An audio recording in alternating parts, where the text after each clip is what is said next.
careful not to practice your righteousness in front of others to be seen by them.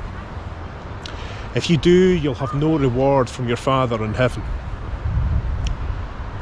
So when you give to the needy, don't announce it with trumpets, as the hypocrites do in the synagogues and on the streets, just to be honoured by others. Truly, I tell you, they have received their reward in full.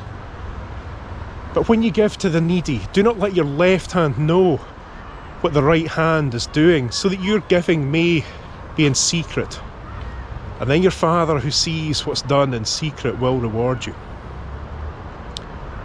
And when you pray, don't be like the hypocrites, because they love to pray, standing in the synagogues and on the street corners to be seen by others.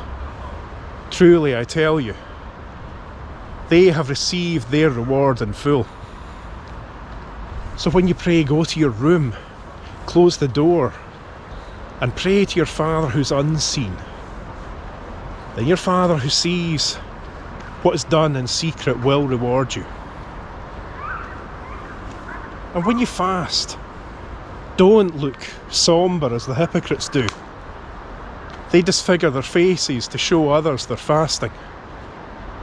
Truly, I tell you, they have received the reward in full.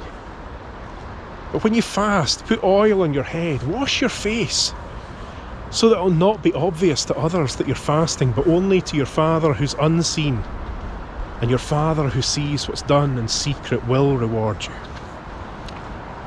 Amen. And may God bless this reading from His holy word. Hello, pup.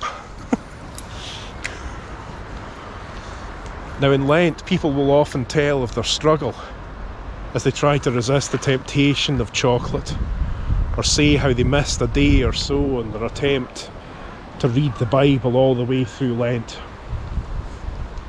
The thing is, the whole idea of fasting isn't to suffer. Many of us have fasted before, perhaps in advance of a medical procedure, or perhaps that was the religious tradition they grew up in. No meat on a Friday, for example.